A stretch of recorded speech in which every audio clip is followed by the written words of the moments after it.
안녕하세요. 누가복음 9장 16절, 17절 상반절 함께 읽어봅시다. 시작.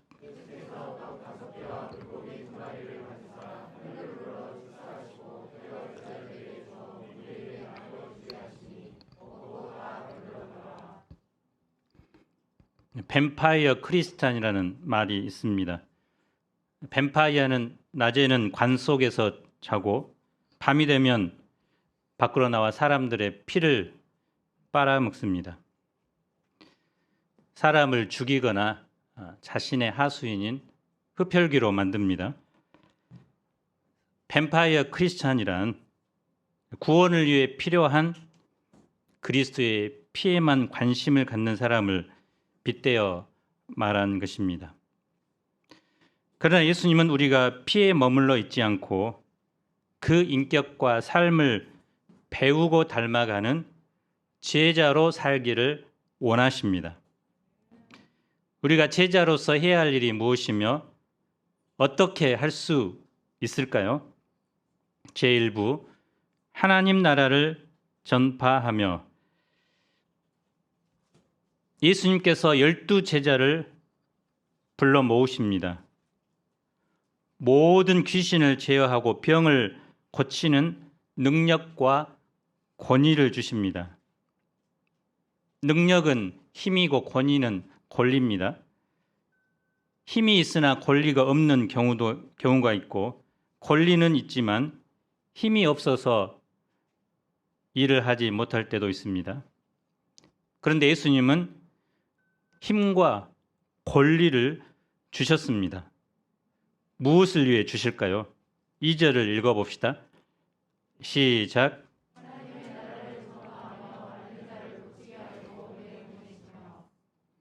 목적은 두 가지죠. 먼저는 하나님의 나라를 전파하는 것, 그리고 병든 자를 고치는 것입니다. 예수님께서 지금까지 하셨던 사역과 똑같습니다. 두 사역이지만 정확히 말하면 한 사역의 두 가지 측면입니다. 예수님께서 전하신 말씀은 무엇입니까? 좀 더 착하게 살라는 것이 아닙니다. 썩어 빠진 사회를 뒤엎고 새로운 사회를 만들라는 것도 아닙니다. 그분이 전하셨던 말씀의 핵심은 하나님의 나라가 가까이 왔으니 회개하라는 것입니다. 자신의 죄를 인정하고 돌이키라는 것입니다. 그리고 하나님 나라의 백성답게 살라는 것입니다. 그래서 예수님은 죄로 병든 영혼들에게 복음을 전하시고, 뿐만 아니라 그들의 연약함, 질병, 죄를 치료하셔서 하나님의 형상으로 회복하실 뿐만 아니라 건강하고 행복한 삶을 살도록 도우셨습니다. 그래서 예수님을 만난 사람마다 건강하고 행복한 인생으로 바뀝니다. 이제 예수님은 이 사역을 제자들에게도 하게 하십니다. 여기서는 12 제자가 동참하고 10장에서는 70명의 제자들이 동참합니다. 그리고 지금은 우리가 그 일에 동참하고 있습니다. 예수님께서 왜 혼자 일하지 않고 제자들을 보낸 것일까요? 예수님 편에 보면 혼자 일하는 것이 훨씬 편할 수 있습니다. 효과적일 수 있습니다. 그런데 예수님은 사도들을 통해 그리고 그들과 함께 일하십니다. 평범하고 때로는 평범 이하인 사람들을 통해서 일하십니다. 때로 우리는 이런 착각을 합니다. 내가 하나님의 일을 하고 있다. 어떤 의도로 말하는가에 따라 다르지만 정확히 말하면 내가 하나님의 일을 하는 것이 아니라 하나님께서 나를 통해서 일하시는 것입니다.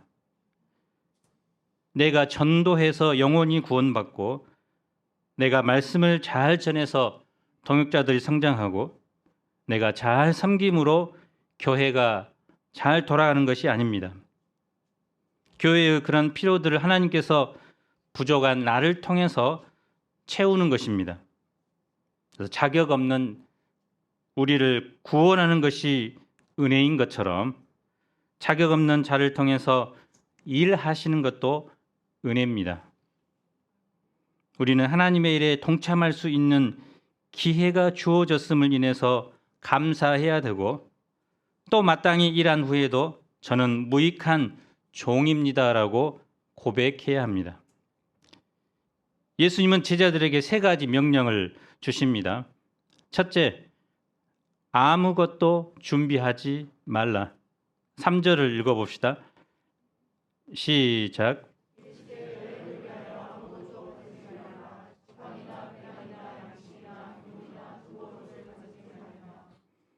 지팡이는 길을 걸을 때 도움이 되고 또 방어 무기로 사용됩니다. 배낭은 농부, 목자, 거지, 순회 철학자 같은 자들이 사용하는 자루입니다. 자루의 목적은 저장하는 것입니다. 예수님은 먹을 것도 가지지 말라고 하십니다. 그러면 사업 먹으라는 것일까요? 돈도 필요 없다고 하십니다. 옷도 하나면 충분합니다. 본문에는 엑스트라라는 말이 나옵니다. 현재 가지고 있는 것 전부 다 내다 버리라는 의미가 아니라 그것에 더하여 엑스트라, 다른 것을 가지고 가는 것을 말합니다. 여행을 하게 되면 우리는 많은 것을 준비합니다. 항상 고민하고 항상 후회되는 일이 짐 싸는 일입니다.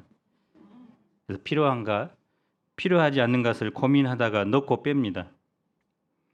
그런데 지금 예수님은 필요한 것들을 챙기지 말고 현재 그 상태로 전도 여행하라는 것입니다. 이 전도 여행이 당일치기입니까? 그렇지 않습니다. 아니면 거지처럼 구걸을 하고 살라는 말씀입니까? 그것도 아닌 것 같습니다. 어느 곳에 가든 그곳에서 그들을 영접하는 사람들을 통해서 공급받게 됩니다. 그들의 필요는 사람들을 통해서 채워지게 됩니다. 예수님께서 사람들을 미리 섭외해 두셨을까요? 5절에 보면 거절당할 때도 있습니다. 그러면 무엇을 믿고 이 여행을 떠나야 할까요? 하나님께서 모든 필요를 채우실 것을 믿을 때만이 떠날 수 있습니다. 제자들이 가져야 할 첫 번째 태도는 바로 하나님의 공급하심을 확신하는 것입니다. 그래서 많은 분들이 선교지로 가지 못하는 가장 큰 이유가 바로 이 이유이기 때문입니다. 그러나 믿음으로 가는 사람의 특징은 하나님께서 모든 필요를 또 돕는 사람들을 준비해 두신다는 확신이 있기 때문에 갈 수 있습니다. 둘째, 한 집에 머물라. 4절을 읽어봅시다. 시작.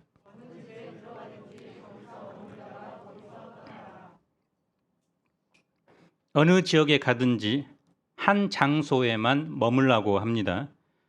어느 집에 들어간다는 말은 무턱대고 들어간다는 의미가 아니라 그 집의 주인이 제자들이 전한 복음을 듣고 받아들인 경우를 말합니다. 그리고 그들에게서 제자들이 필요한 모든 필요를 공급받는다는 의미도 됩니다. 그런데 예수님이 왜 한 집에서만 머물다가 그곳을 떠나라고 하실까요?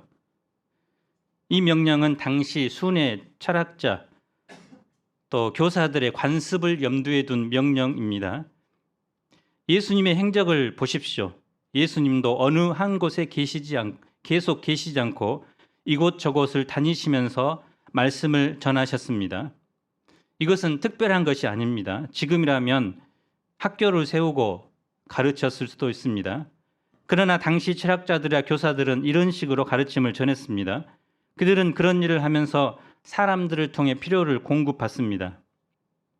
하지만 그들이 필요만을 공급받은 것은 아닙니다. 한 집에 머물면서 얻을 수 있는 거 다 얻었다고 생각하면 다른 집으로 이동해서 또 원하는 것을 얻습니다. 그런 식으로 부를 쌓았습니다. 머무는 집보다 더 편하고 또 좋은 집을 찾아다녔습니다. 근데 예수님은 제자들에게 그렇게 하지 말라고 하십니다. 즉, 가진 것에 만족하고 또한 그들이 하는 사역을 통해서 자신의 배를 불리려고 하지 말라는 것입니다. 그래서 전도자는 대접받는 것에 관심을 두기보다는 전도 사역에만 집중해야 합니다. 그래서 두 번째 태도는 하나님께서 주신 것에 만족하는 것입니다. 셋째, 심판의 메시지를 선포하라. 5절을 읽어봅시다. 시작.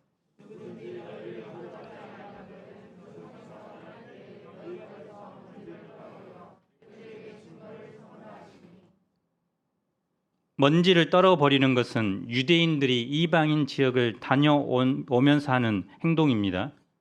그래서 거룩한 땅에 들어가기 전에 부정한 것을 씻는다는 의미입니다. 또 자신이 다녀온 그 지역과 그 지역의 사람들은 부정하고 자신은 깨끗하다는 의미도 있습니다. 더 나아가 그들과 나는 아무런 상관이 없다는 의미입니다. 예수님은 그 행위를 통해서 제자들을 거절한 자들에게 증거를 삼으라고 말씀합니다. 그래서 제자들을 거절한 자들은 결국 예수님을 거절한 것이고 더 나아가 하나님 나라를 거절한 것입니다. 하나님 나라의 백성이 되기를 거부하는 것입니다. 그래서 이 행위는 거절한 자들에게 대한 하나님의 심판의 메시지입니다. 예수님은 이 심판의 메시지를 거절하는 자들에게 전하라고 합니다. 그래서 예수님은 거절하는 사람들이 회개하고 돌이킬 때까지 계속 그곳에 머물라고 하지 않습니다. 시간은 한정되어 있습니다. 할 수 있는 최선을 다하지만 멈춰야 할 때는 멈춰야 합니다.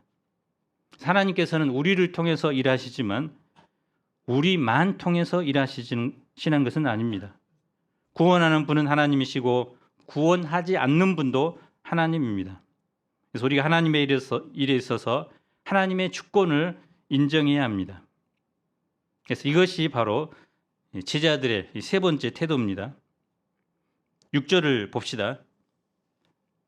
제자들이 나가 각 마을에 두루 다니며 곳곳에 복음을 전하며 병을 고치더라. 그래서 각 마을 두루 다니며 곳곳에라고 했습니다. 그래서 갈릴리 구석구석 방방곡곡 한 군데도 빠짐없이 다녔다는 것입니다. 그래서 우리 같으면 어떤 캠퍼스를 예로 들어서 각 단대, 각 과를 구석구석 빠지지 않고 복음을 전하는 것과 같습니다. 제자들은 예수님의 말씀을 순종하되 철저하게 순종했습니다. 전도의 내용도 다른 것이 아닙니다. 예수님께서 말씀하신 대로 복음만 전했습니다. 또 능력을 병 고치는 데 사용했습니다. 그 결과가 어떠했을까요? 갈릴리를 다스리는 헤롯 안티파스가 이 모든 일을 듣고 당황합니다. 사람들은 세례 요한이 죽은 자 가운데서 살아났다고도 하고 엘리야가 나타났다고 하며 옛 선지자 중에 한 사람이 다시 살아났다고 합니다. 또 헤롯은 분명 자기가 요한을 못 베어 죽였는데 그러면 이 사람은 도대체 누구인가 하며 예수님을 만나보고자 합니다. 제자들의 수가 몇 명입니까? 12사람입니다. 2명씩 짝을 지었기 때문에 6팀입니다. 또 처음 전도 여행을 나가봤습니다. 전혀 경험이 없었습니다. 그곳에 예수님도 함께하지 않았습니다. 설렘과 두려움이 가득했을 것입니다. 그러나 주님의 말씀에 단순히 순종했을 때 12명밖에 안 되는 제자들의 전도 여행은 온 갈릴리를 뒤흔들 만큼 영향력이 있었습니다. 예수님이 하셨던 능력의 역사들이 제자들을 통해서 똑같이 재현된 것입니다. 과거에 우리 유배부 목자님들이 캠퍼스에 뜨면 모든 사람이 알 만큼 그런 강력한 영향력이 있었습니다. 이것을 볼 때 우리가 지금 속한 직장, 캠퍼스, 가정에서 나의 말과 삶과 전하는 메시지를 통해서 사람들이 예수님의 이름에 대한 관심을 가져야만이 진정한 제자라고 할 수 있습니다. 내가 우리 선호 목자님을 보니까 정말 교회에 가고 싶네요. 예수님이 누군지 정말 궁금합니다. 우리가 비록 내가 속한 삶의 현장에서 소수일지라도 우리가 지나가는 자리에 예수님의 흔적들이 드러날 수 있기를 간절히 기도합니다. 이번 여름 캠프를 준비하면서 우리도 새롭게 캠퍼스에 2명씩 짝을 지어 예수님이 주시는 능력과 권위를 덧입고 하나님의 나라를 전파할 수 있기를 간절히 기도합니다. 너희가 먹을 것을 주라. 제자들이 예수님께로 돌아왔습니다. 저자 누가는 이들을 가리켜 누가 돌아왔다고 합니까? 사도들이 돌아왔다고 합니다. 나갈 때는 제자였는데 돌아올 때는 사도라고 부릅니다. 제자가 배우는 자의 의미라면 사도는 예수님의 대리인으로서 예수님과 똑같은 일을 하는 사람들을 가리킵니다. 사도들은 자기들이 체험한 것들을 예수님께 낱낱이 보고했습니다.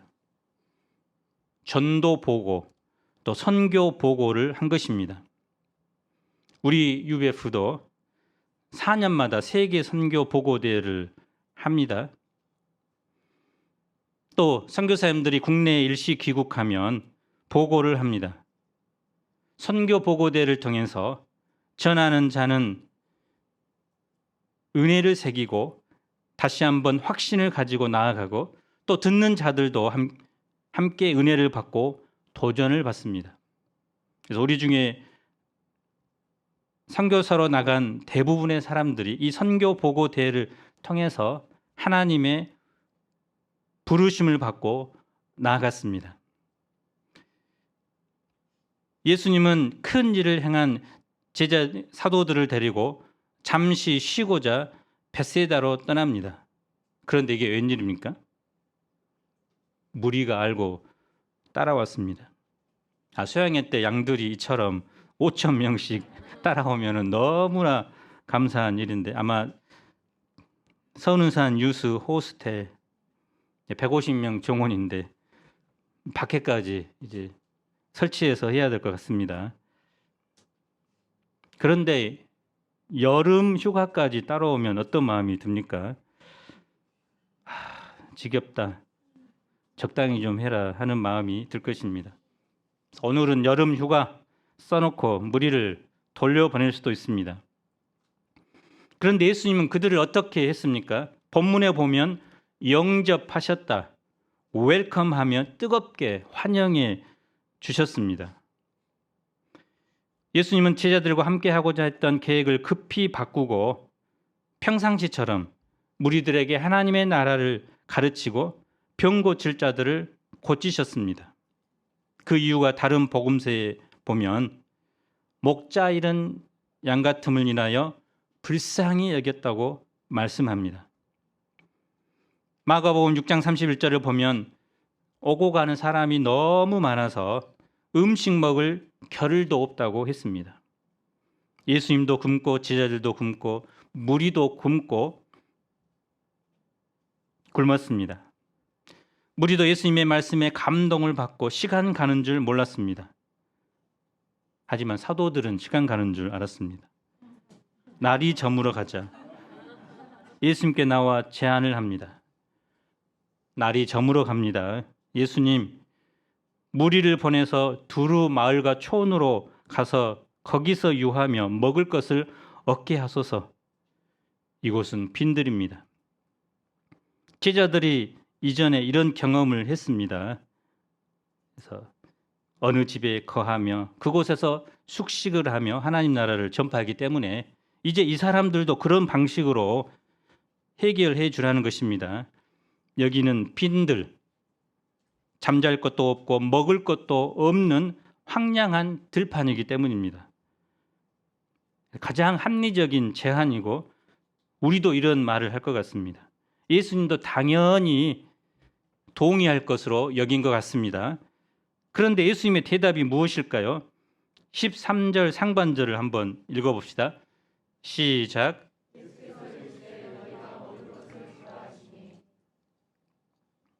너희가 먹을 것을 주라. 너희가, 이 주어 이 너희가 강조됩니다. 사도들은 각자 해결하도록 제안을 했는데 예수님은 너희가 해결하라고 하십니다. 제자들이 볼멘 소리를 합니다. 우리에게는 떡 5개와 물고기 2마리밖에 없습니다. 모든 사람을 위해서 먹을 것을 사지 않고서는 해결할 수 없습니다. 물론 예수님께서 너희가 먹을 것을 주라고 했을 때 먹을 것을 찾아온 것은 그나마 칭찬받는 일입니다. 그러나 그들은 너희가라는 그 말의 의미를 오해한 것 같습니다. 너희가? 우리가? 오병이밖에 갖고 있지 않은 우리가? 우리에게 지금 오병이밖에 없잖아. 어떻게 먹여? 사도들은 그들과 함께 하신 예수님을 전혀 생각하지 못합니다. 전도 여행을 보내실 때 예수님이 함께 가지 않았습니다. 그러나 그들과 함께 하셨습니다. 그들에게는 아무것도 없었습니다. 그러나 그들에게 예수님이 주신 능력과 권위가 있었습니다. 그들의 모든 먹을 것, 입을 것, 또 잠자는 것들을 친히 해결해 주셨습니다.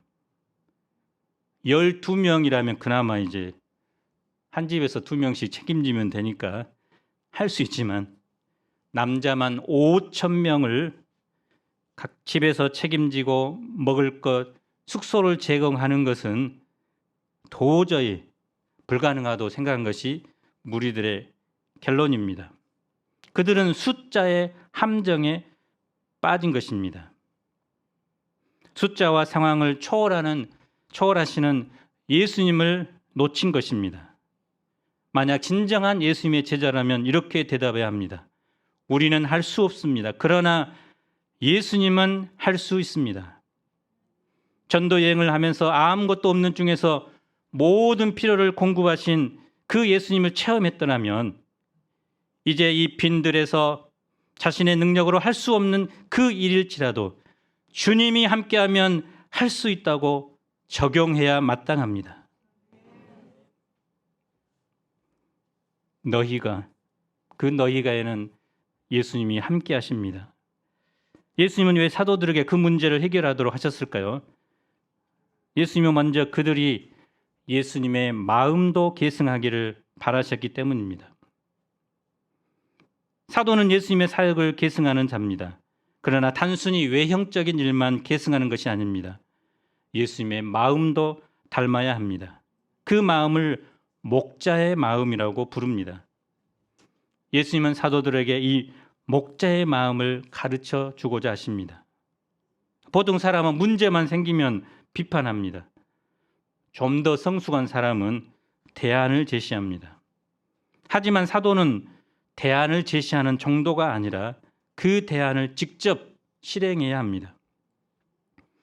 무엇보다 사도들에게 예수님을 바라보도록 가르치십니다. 13절 하반절을 원문으로 보면 우리에게는 더는 없습니다. 떡 5개와 물고기 2마리 밖에는. 우리도 사도들처럼 늘 없는 것을 먼저 생각합니다. 시간도 없어요. 돈도 없어요. 믿음도 없어요. 사람도 없어요.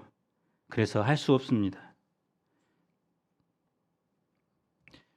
그러나 예수님은 자신이 가지고 있는 것, 또 상황만 바라보지 말고 상황을 지배하시며 그들과 함께 하시는 예수님을 바라보십니다. 예수님을 바라볼 때 모든 문제가 해결됩니다. 호남신학교 내에 있는 선교사 묘원에는 엘리자베스 요한나 쉐핑의 무덤이 있습니다. 가보신 분 많이 있죠? 한국 이름으로 서서평 선교사입니다.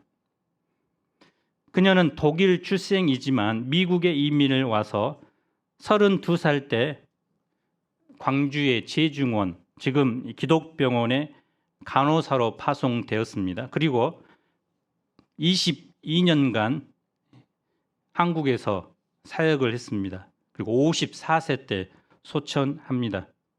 평생 우리 사라베리 선교사님처럼 독신으로 살았습니다. 별명이 나환자의 어머니입니다. 평생 30명의 과부를 돌보고 1명의 나환자를 포함해서 13명의 아이를 입양해서 양육을 합니다. 선교사 생활비로 매달 3원을 받았는데 많이 받았나요? 자신을 위해 쓴 돈은 30분의 1인 10전이라고 합니다. 돌아가시되 마지막 남은 유품이 담요 한 장이었습니다. 그것도 절반은 남에게 찢어주고 남은 반 조각만이었습니다. 사인이 영양실조입니다.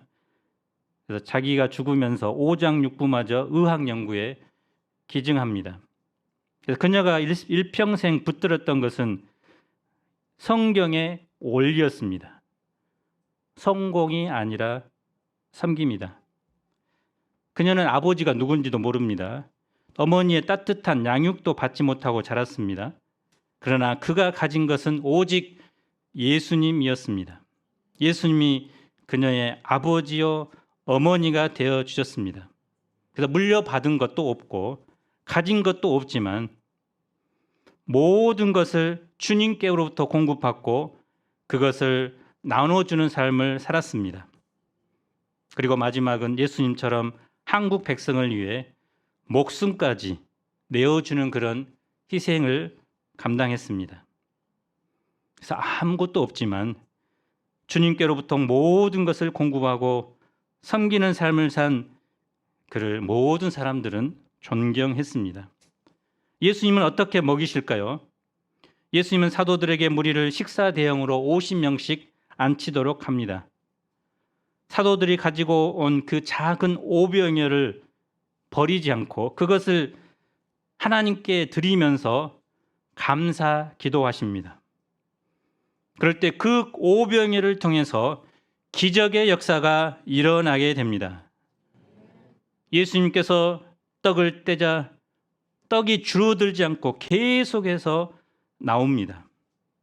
예수님은 그것을 사도들에게 주면서 무리들에게 나눠주라고 말씀하십니다. 사도들이 온조 배달의 민족입니다. 떡과 물고기는 무리가 모두 먹을 때까지 계속해서 공급되었습니다. 조금만 먹은 것이 아니라 그들은 원 없이 먹었습니다. 다 배불리 먹고 남은 조각을 12바구니에 거두었습니다. 이 베세다라는 장소가 만족의 장소라는 뜻인데 이 의미처럼 베세다의 빈들에서 수많은 사람들이 예수님을 통해 만족을 누리게 되었습니다. 5천 명을 통해 먹이신 예수님은 어떤 분이십니까? 첫째, 예수님은 이 땅에 오신 하나님입니다.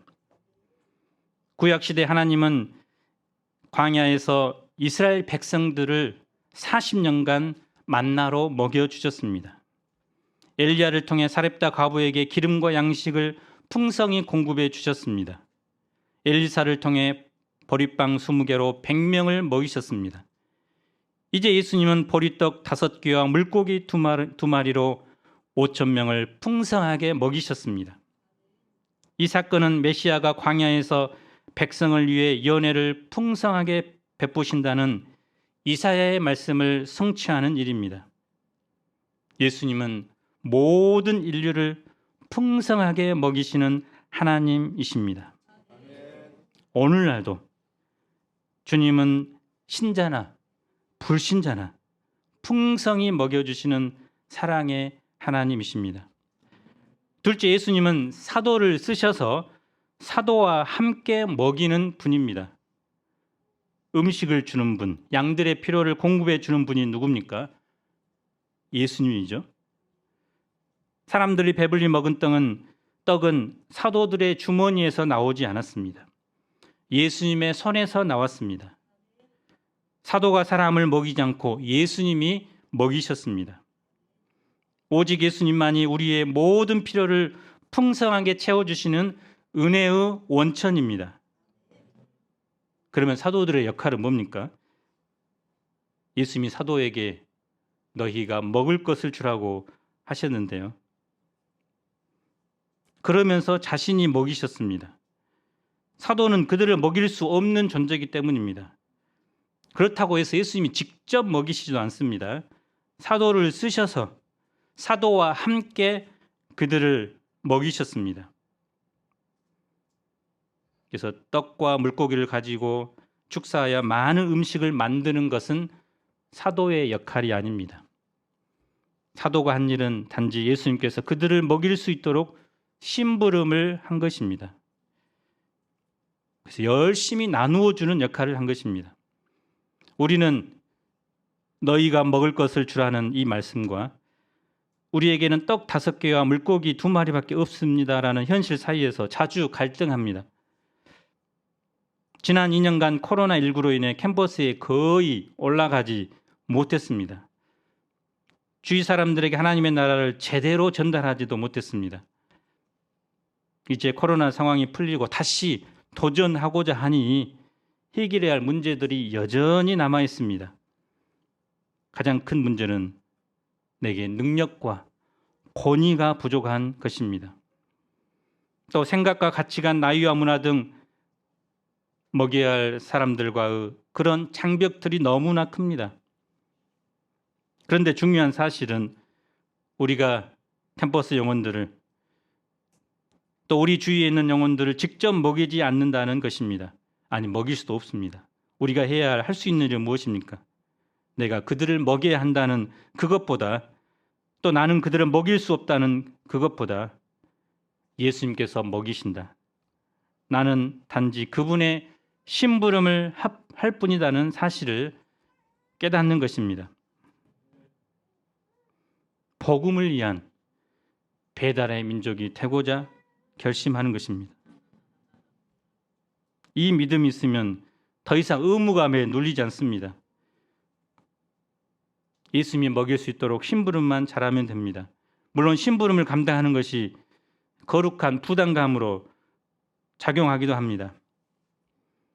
하지만 사도의 존재를 살펴보면 일반 사람들 또 일반 무리들과 달라야 합니다.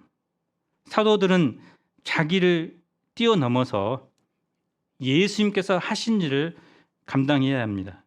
그러기 위해서 다른 사람에게 긍휼의 마음을 가져야 합니다. 내 문제 해결뿐만 아니라 양들 문제 해결을 위해서도 관심을 가져야 합니다. 마음뿐만 아니라 시간과 돈도 투자해야 합니다. 이 점이 세상과 다른 모습입니다. 그래서 사도는 예수님의 마음을 알고 그 마음과 일에 참여하고 더불어서 행동하는 사람입니다. 카일 아이들먼이 쓴 팬인가 제자인가라는 유명한 책이 있습니다. 그 책은 우리에게 묻습니다. 당신은 예수님을 인기 연예인으로 생각하며 팬처럼 대하는가? 아니면 그리스도로 믿고 제자로 사는가?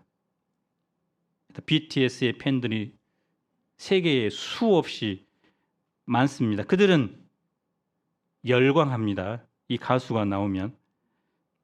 우리도 예수님께 열광할 수 있지만 예수님을 팬으로 여긴다면, 그러나 예수님의 진정한 제자는 바로 그 예수님을 배우는 사람, 따르는 사람, 예수님의 마음을 품고 예수님이 하신 일을 하는 사람입니다.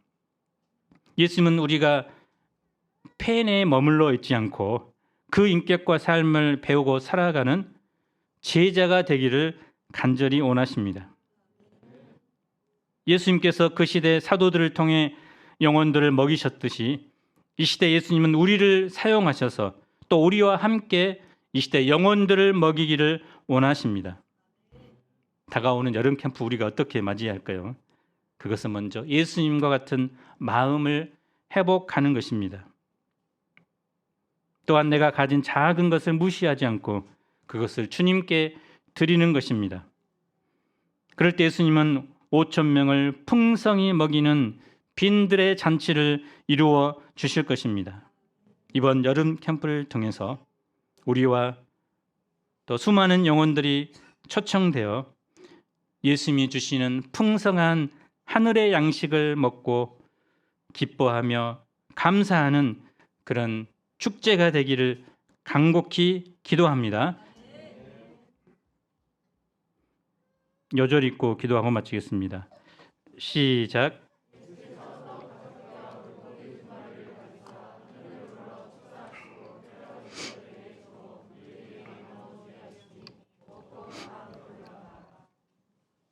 거룩하신 하나님 아버지, 우리에게도 귀신을 제하고 병을 고치는 능력과 권위를 주셔서 우리가 거하는 직장에서, 캠퍼스에서, 가정에서 하나님의 나라를 선포하는 이 귀한 직분을 감당할 수 있도록 도와주시기를 기도합니다.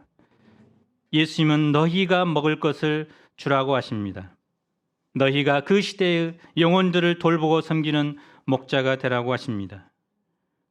우리가 부족하고 허물지고 가진 것이 없지만 우리가 바로 이 시대 예수님의 마음을 갖고 또 예수님의 사역을 감당하는 예수님의 참된 제자들이 되도록 축복해 주시고 우리에게 있는 이 작은 오병이를 찾아서 주님께 드림으로 그 오병이를 통해서 기적의 역사가 창출되는 이번 한 주간이 되도록 도와주옵소서. 예수님 이름으로 기도합니다. 아멘.